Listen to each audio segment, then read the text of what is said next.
been going down a serious rabbit hole about this TikToker and athlete, Sedona Prince. 2.6 million followers on TikTok and plays basketball for TCU. But recently, Sedona has been getting a lot of death threats, and there's a petition to remove her from the TCU basketball team. But why is that? I've been seeing a lot of videos on TikTok and I've been looking into this quite a lot because the story is compelling and Sedona seems like a monster. And that's not just because of her monstrous height, because she's 6'7". So 2 years ago, Sedona had a very public breakup with another influencer named Riley. We did break up. We split for kind of the best. It was a mutual decision. We both decided and are very at peace with this. Even after their announcement to their breakup came out, Riley, this person here on the left, decided to compile a bunch of messages and clips exposing how Sedona mistreated her, and some of these were horrifying. Like, I watched a compilation with all of these messages and I was like, oh my god. I hope you have miserable days filled with boring sex for the rest of your life, you effing rat. But now fast forward to 2024, Sedona has a brand new girlfriend, and the girlfriend moves in with her at the beginning of this year, and the new girlfriend's name is Liv. And everyone is telling Liv to run as far away from Sedona as possible because she's bad news, but she finds out the hard way. So I want to go through this Liv saga because 3 days ago, Liv posted a 10-part series which is currently blowing up online. Each one of these parts has millions of views, and that's because the things that she's saying about Sedona is jaw-dropping. And because of the series, now there's a petition to remove Sedona from TCU with 130,000 signatures already. Sedona has been getting death threats. Sedona is also trying to sue her ex-girlfriends into not speaking, otherwise she's gonna sue them for defamation. And other ex-girlfriends have come forward with equally horrifying abuse stories against Sedona. I'll pay for your therapy, like, just take it down. What the fuck? Okay, time to buckle in. Let's get into it. It's time. Liv and Sedona, who the F did I take to Mexico breakup drama? So I went over the overview already and the background. On August 14th, 2024, Olivia posted a series of 10 TikTok videos. The first being an introduction in which she reveals the details of a birthday trip with her ex-girlfriend, Sedona Prince. Part one of who the fuck did I take to Mexico? Okay. So we wake up 3 a.m. before the plane ride. Already was scared because she is not good in the mornings, okay? Was always very angry. So I tried not to step on her toes, tried to stay out of her way until we got to the airport. We got on the plane, everything was fine, and then we sat next to each other, ordered a beer, and I accidentally spilled some of my beer on her leg. So what'd she do? Got up and went and sat on the opposite side of the aisle from me for the rest of the plane ride. And what'd I do? Looked outside the window and cried until I fell asleep. They landed and got a shuttle, which got into a crash. Ugh. Bad signs already. You gotta pay attention to the universe. It's trying to tell you something. On the third day in Mexico, Sedona gets upset that she isn't making any plans and requests they rent some ATVs. They do, but Sedona wants to go exploring at night in dangerous areas, leading them to the jungle in the pitch black. I told her we could do whatever she wanted to do because it was her birthday, and what she wanted to do was rent an ATV. So we went and got the ATV, we had it for the whole day, and then came nighttime. She looks at me and says, I want to go exploring. I said, okay. And so what did we do? We left our phones in the hotel room and started to drive the ATV in the dark in Mexico. We're going past the hotels, we're going past the shops, and I'm asking her where is she planning to go right now? What is her goal? And she says she wants to go to the Arch. After the Arch, it's pitch black. Like, there are jaguar crossing signs. After that explanation, we get to part 3.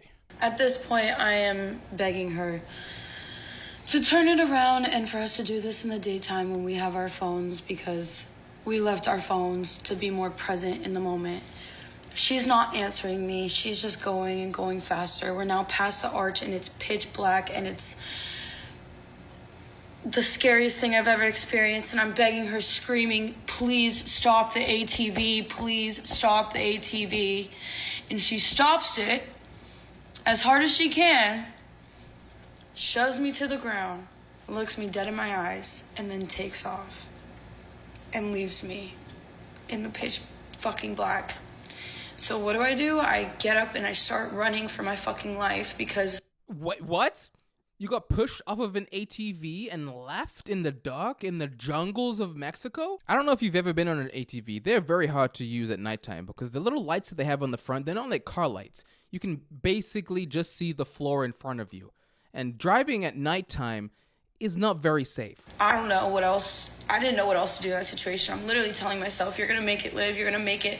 All I can hear are the sounds of my footsteps on the fucking ground because you can't hear anything else. It's pitch black jungle. Okay? For like 5 minutes, I am running for my life. And the thoughts that were running through my head, I can't even put into words. But I see her headlights coming back. I see the headlights coming back, and as soon as she gets to me, she flips it on its side. And what do? I fucking still run over to her, and I'm like, baby, are you okay? Trying to make sure that she's okay. She shoves me, tells me to get the fuck off of her, that it's my fault we're in this situation, that I held her back. So I'm like, all right, you just crashed off an ATV. Let me flip this over. It wouldn't start. So then I see a car coming down the street and I wave him down, and it was a car filled with 10 guys in the back of the truck, okay? And thank God that they were good people. I asked them to tow us to our hotel that's a few miles away. They tie up our ATV and she's steering it as we're now going 35 miles per hour behind the back of a truck in the middle of a jungle. She is swerving it, yelling at me, "We're broken up. I'm breaking up with you. This is your fault. You're holding me back." And I'm literally saying, okay, we're broken up. Okay, let's just talk about this when we get back. Please stop swerving. I black out. I fly like 7 feet off the freaking ATV. My entire left side of my body completely torn up. And I wake up and I see her already standing and she's making them leave us. Leave. We've got to figure it out. Leave. Thank you for your help. And now they're driving away as I'm picking myself up, and we're now stranded once again in the middle of a jungle with no phones. Now crashed off an ATV. So I push it to the side, and I'm like, all right, let's just fucking go. Let's start. We're only on the third part of the series, and you can already see from her perspective how abusive Sedona is, pushing her off of an ATV, shoving her again afterwards, blaming everything that's happening on Liv. So in the next parts, Liv claims that as they walk back to the hotel, Sedona was skipping back and forth and celebrating being single, having claimed that she and Liv had broken up while arguing. They get a taxi and return to the hotel. Liv wakes up the next day and it's Sedona's birthday. So it's now her birthday and I've woken up and I'm kissing on her, loving on her, and I'm like, baby, it's your birthday. Like, let's have a good day today. Let's pretend that yesterday didn't happen. And she shoves me away from her. She's like, we're broken up. I'm done with you. I don't want to spend my birthday with you. Fuck you. And rolls her head into the pillow. So I'm like, how can I make her day better? Still trying. And I called the ATV guy and I was like, yo, we just crashed. Can you have someone come pick me up to figure out what to do? And so he had someone come pick me up on a moped after just crashing on an ATV. So of course I didn't want to get on it, but I did. They found the crashed ATV and she paid $800 for the damages. Then Liv went to the pharmacy to get medical supplies to care for Sedona and herself. A medical team came up to their hotel and treated Liv first because her injuries were worse. Uh-oh, she probably wasn't happy about that. Oh gosh, this is some of the road rash from the ATV incident. Liv helped care for Sedona for the whole day, but was not appreciated for it. Liv claims that they had an 8:30 p.m. dinner reservation, but Sedona decided at 8 o'clock that she didn't want to go and wanted to spend the rest of her birthday alone. And she wakes up at 8 o'clock, of course, shoots up right out of bed. She goes, you know what? I'm going to spend my birthday alone. Fuck you.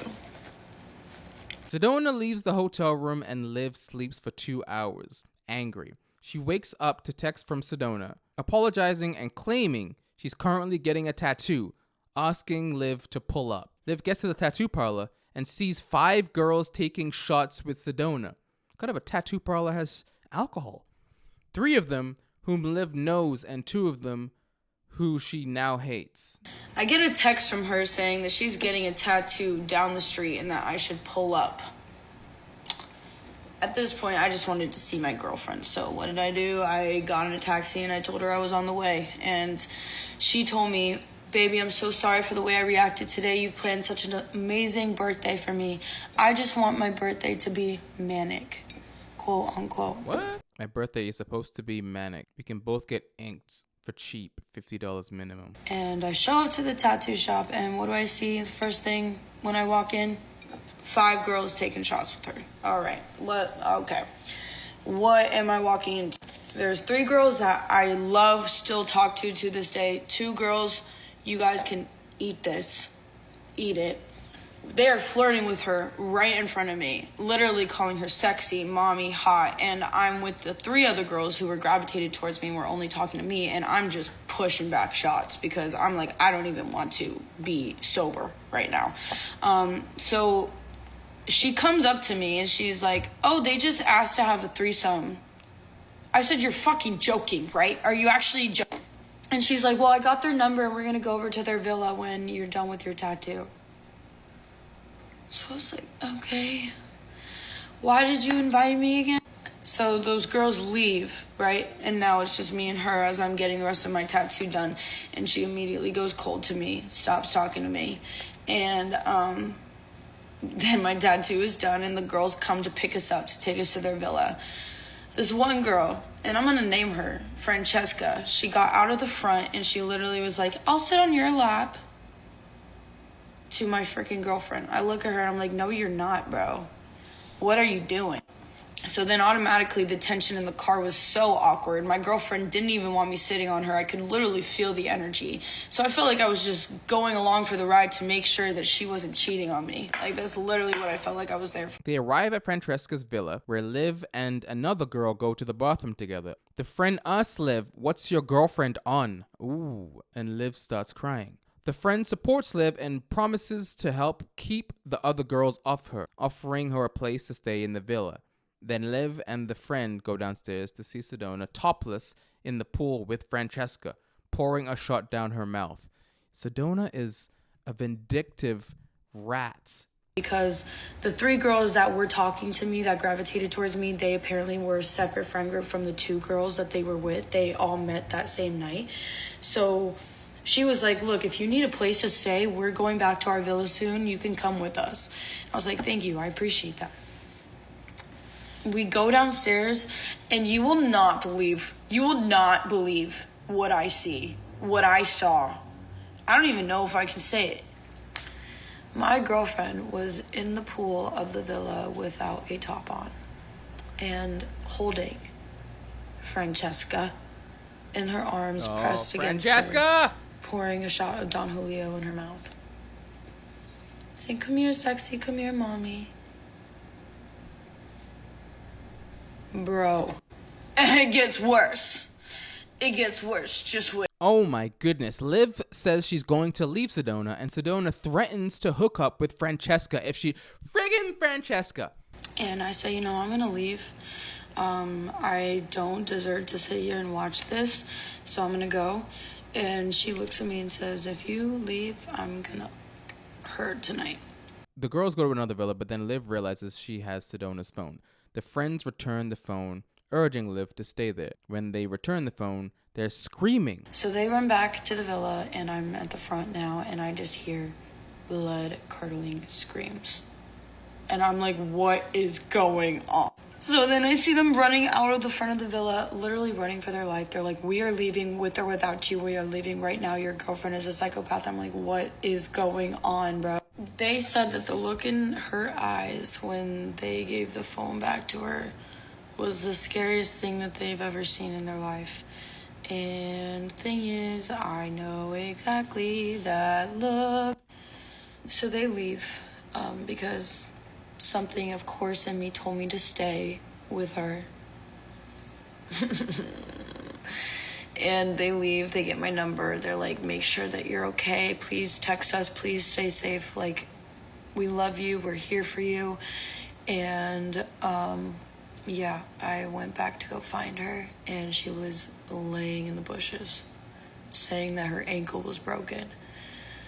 So I picked her up and took her to the front of the villa and got us a taxi, took us to the hotel, and of course had to have security escort her once again. Liv wakes up the next day to try and make things better, but Sedona pushes her away again. Sedona claims she told her mother they're broken up. Sedona then calls her mom in front of Liv. Liv claims Sedona was lying. She hadn't told her about the breakup yet. Sedona tells her mom that Liv ruined her birthday, and Liv says to her mom, "Why don't you tell her how you tried to F girls in front of me?" Ooh, it's just getting messy. And her mom says, "Oh, hi, honey, how was your birthday?" Because she didn't speak to her. She didn't speak to anyone on her birthday. She slept the entire day away. And she goes on to say, "Oh, it was terrible. Olivia completely ruined it." So I'm not going to let that happen, especially 2 feet away from me. So I hop in and I say, "Why don't you tell her that you tried to girls right in front of me?" And needless to say, that was the start to the end. Okay, we're coming up on the end now. This is described by Liv as the straw that broke the camel's back. Books a flight back to the US, and Sedona removes all their photographs together from social media. Liv then claims that Sedona threatened to sue her if she talked about the details of the breakup on social media. Imagine breaking up with someone and they're like, "Okay, we're broken up. Do not say anything, otherwise I'm going to sue you." Sue you for what? Imagine talking to a judge. I want to sue my ex-girlfriend for talking about our relationship. Sedona reportedly stayed in Mexico for 12 more days. What? And I'm pretty sure Liv is the one who paid for their flights. So she's just living on her dime? What happened was I got blocked. All of the pictures got removed immediately, like I was the one who did something wrong. This is, quote unquote, what I was told by my ex. "Have an amazing life, Olivia. Truly, I hope you find your soulmate. It's not me. Best wishes and have a great life. If you do not want any more troubles, then do not go to social media. If you do want to post about our breakup, I will sue you and your family, my baby, until you can no longer put food on y'all's table." What? And you know that's the truth. Why does everyone think that you can just sue anyone and everyone whenever you feel like? What are you going to sue for? Defamation? That's not how defamation cases work either. We didn't go no contact until after I got all of my things back from our apartment. And to be honest, we didn't end on terrible, terrible terms. And I don't know if that was a subconscious thing on my end from wanting to be able to get all my things back in perfect tact, or if it was a trauma bond. Truly, I don't know. But the second that we went no contact and I was able to solely process my emotions and everything that I went through, I'm angry. I have so many freaking questions, but you know what? I've learned that some of those questions are better left unanswered. Seriously, I don't even want to know. And I've taken the time. I've taken the time to try and stay silent, protect someone's peace who has done nothing but disturb my own. But then when I get a text message by this same person telling me that what I have been posting online has tarnished the love that we shared, that it's disturbing their healing journey. What healing journey? What are you having to heal from? I'm the one having to relearn how to love myself, love others, trust others. All you did was lose me. And I'm not going to sit back and get a text message like that and let it go unspoken. Sorry, but I've been quiet for too long. Thanks for listening to my story. And what a story it was. A day after that series came out, Liv posted this video saying, "Very demure," and I think this is her getting a cease and desist from Sedona. Sedona is very unwell. Guess who just got a cease and desist? It takes some real strength to get in front of a camera and reopen your traumatic experiences. It's like sprinkling a little salt on the wound. Sprinkling a little salt. To each and every person who's felt inspired to come out with their own story, their own experience because of what I posted, I commend you. This was one video that I watched, and it was quite long and very, very sad. And this was just one date that this person went on with Sedona, and it was horrific. A little bit of the reason that it did take me 4 years to come out is because I had someone who was close to me and Sedona directly invalidate everything that had just happened to me. And it really, really fucking hurt. That's rough, having someone close to you invalidate what happened. Liz Bean is the name of our TikTok channel if you want to listen to her whole story. I just want to show you the one text message that Sedona sent Liz Bean. It wasn't anything like super vicious and intense. It was more so of like she forced herself inside of me, and decided because I wasn't reacting that it wasn't fun, so literally just threw me to the side and was like, ugh, slipped her fucking fingers out, unlocked the door and was like, whatever. I don't know if this is your number or not, but this is Sedona. I have been made aware of what is going on and what I've been accused of. The last thing I want to do is involve the police again with the threats.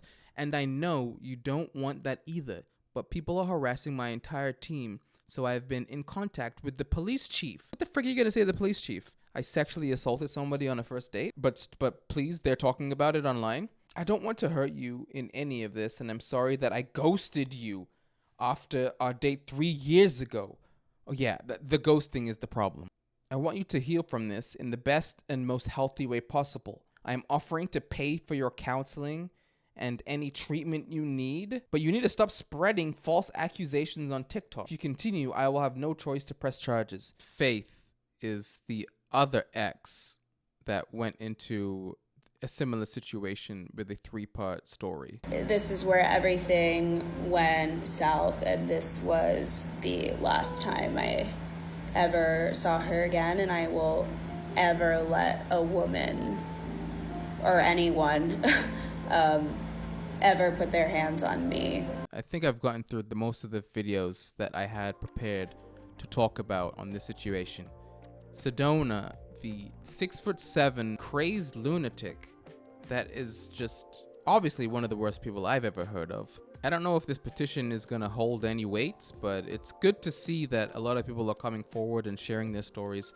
And hopefully, Sedona can get some sort of psychiatric help, because clearly something is wrong.